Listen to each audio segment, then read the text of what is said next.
like that. Just like that. All right, literally first cast, guys. First cast with the money gill. Come out of that grass. It's a better fish too.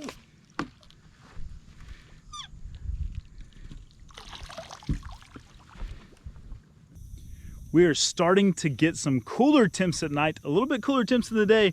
The water temps dropping. That means the fall transitions upon us, and Topwater Lures is where it's at. That's what we're talking about today on this Monster Bass video. All right, what's going on, guys, and welcome back to the Monster Bass channel. My name is Jeremy with Fishing Lone Star, and well, let me just go ahead and show you. I'm also out here with my boy, the one and only OWA.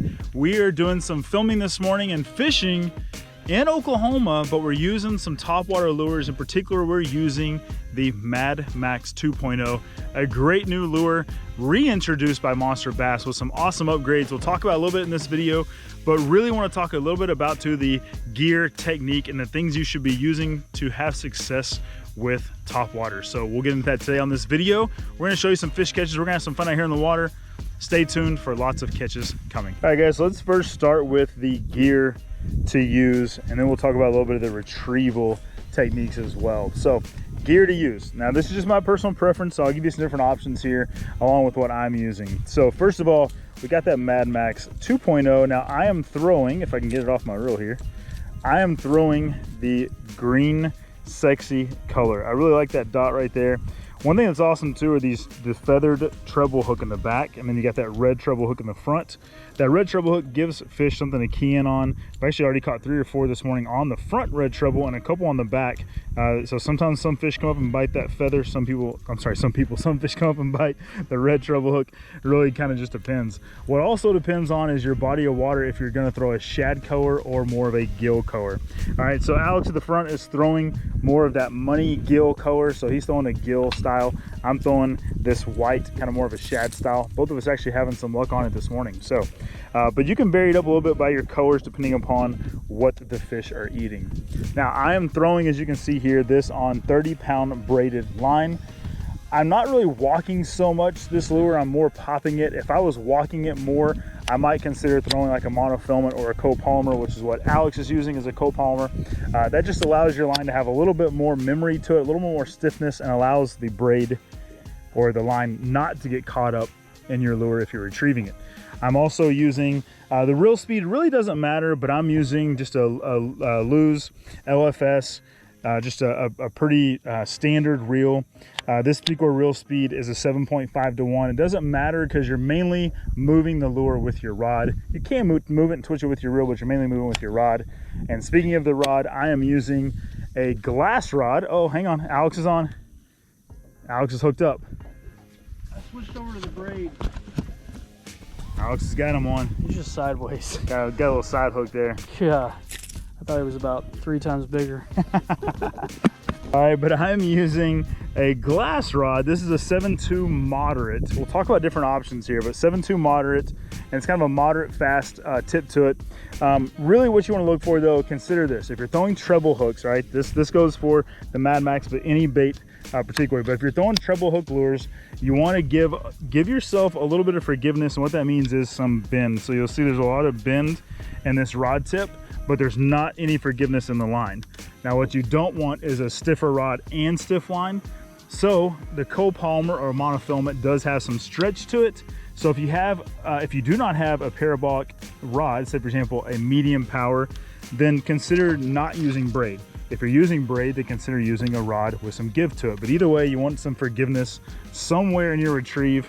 Sorry, I got this lure stuck in my hand. But somewhere in your retrieve, so that you can keep the fish pinned and they don't come up and spit your hook and try to throw that treble hook. Because keep in mind, when you're throwing a treble hook bait, you're using these really smaller treble hooks as opposed to like a big 4/0 or 5/0 on a Texas rig. You can really, jack them there. Here, you can set the hook, but those hooks can also come out pretty easily. So the rod or the line does make a difference. Just make sure you've got some forgiveness somewhere. All right, I'm gonna let Alex continue to run the trolling motor for a little bit. I want to fish off the back here as we kind of fish and talk. We'll talk about retrieving. So for me, I kind of varied a little bit. You can start off kind of more doing a walking You can just kind of do a pop and spit. It really kind of depends on how aggressive you want that lure to be and really how aggressive the fish are eating. Alex and I have kind of been doing a little bit of both this morning and have had luck doing both, so we haven't really had to hone in yet our retrieve because the fish Make one more than the other. That's right, the fish have been kind of eating either way. One thing that I like to do, Alex is probably fishing a little bit faster than me with his. I like to almost kind of pop and then stop, just to kind of see if there's any fish that are following it and kind of looking at it.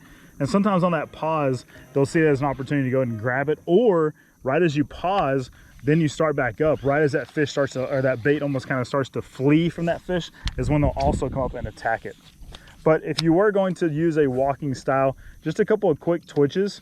Now I want you to notice that I'm twitching, and then in between the twitches, I reel in the slack. So I'm kind of always keeping tension in the line, but I'm twitch, reel, twitch, reel, twitch, reel. So once you get that cadence down, you can kind of walk the bait really well side to side. And this Mad Max does a really good job of walking, popping, small spits, big plops like you see here. It's a great little lure. One thing too, it's a 1/3 ounce, so it's not extremely heavy, but you'll notice that Alex and I both are getting some good distance on our cast. That's because the weight transfer system in this lure does a really good job of having the weight load in the back, which gives you a lot of distance on your lure. And it sits in the water really well too, with that back treble hook with that feather sits right down in the fish's face. I've actually caught several fish so far that I didn't even see them bite. They just came up and bit that feathered treble on the back because of how it sits down in the water. So really awesome design. Monster Bass did a great job. Yeah.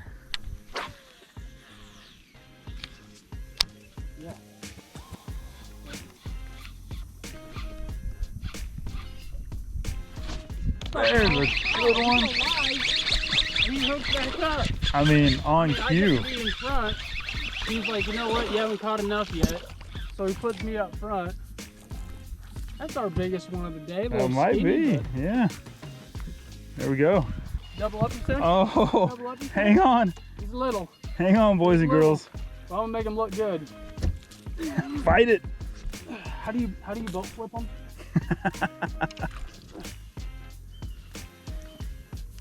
Oh. Oh, Alex is on. Oh, you got him. He took it that time. There we go.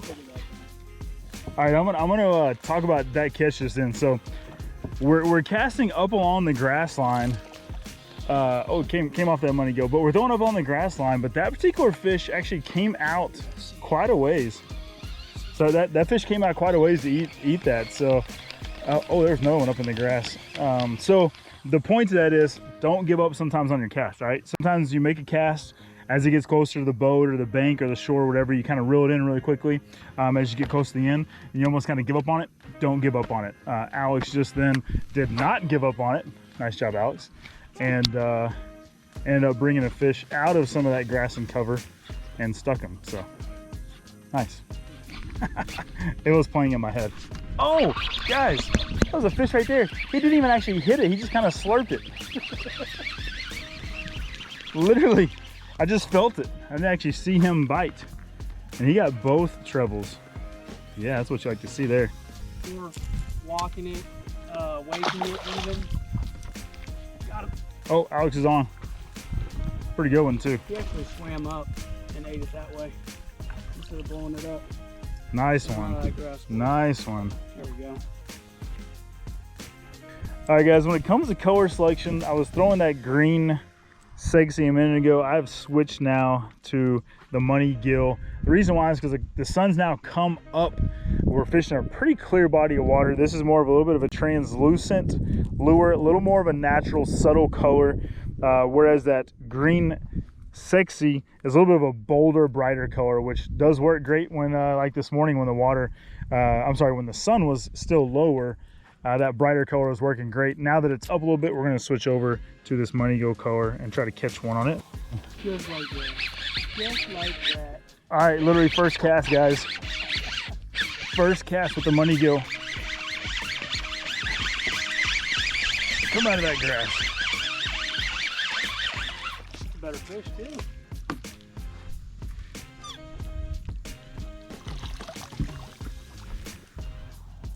All right, that's actually a pretty decent fish. Yep. That's definitive.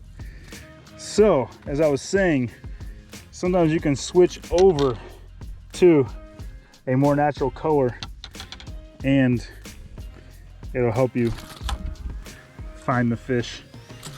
Ow, ow, ow, ow, ow, ow, ow, ow, ow. Trouble hooking the thumb. But find the fish right there. That's a good one.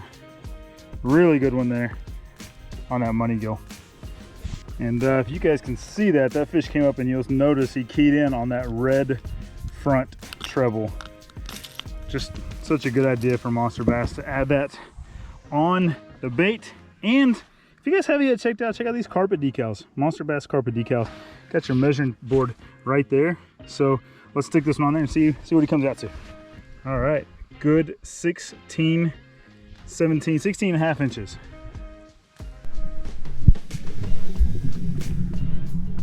Oh, just letting it sit.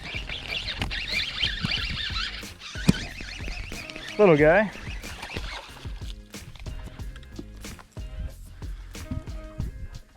Had his lips pierced shut. Yeah, he ate that one on the paws. Yeah, he had a funky hump on his back too. So schooling activity, I want to see that one swirl, that one blow up, followed by another one, and see it kind of start to boil up, and then I will I missed him. I went back in and got him. I will fire right back into it and really target just the schooling activity. That little guy got both hooks in his face. That's awesome. I'll tell you, this little Mad Max popper, these hooks are really sharp. They're really sticky. They do a really good job. That one almost looks like a smallmouth. Look how dark he is. Yeah, living up in that grass. Yeah, he's been up shallow, but good belly. Those fish are eating. Or brains to really bury those hooks. That's true. Either way.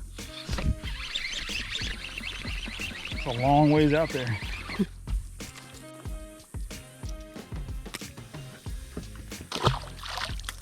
All right, guys, thanks for checking out this video today on the Monster Bass channel. Again, my name is Jeremy with Fishing Lone Star, and we were just using that Mad Max Popper 2.0 by Monster Bass, a great lure for this time of year, an awesome new popper that Monster Bass is introducing. Make sure you go check them all out. There'll be a link below, tons of great colors to help you get on some fish. We just showed you a couple of them today, but if you've not yet, make sure you subscribe right here to the Monster Bass channel. More awesome videos coming your way. Also, check out my channel, Fishing Lone Star. If you have not yet, would love to see you there. Please go subscribe as well. Make sure you're also checking out the Regional Pro bags the Monster Bass offers to help you catch more fish and bigger fish. Monster Bass, go catch one.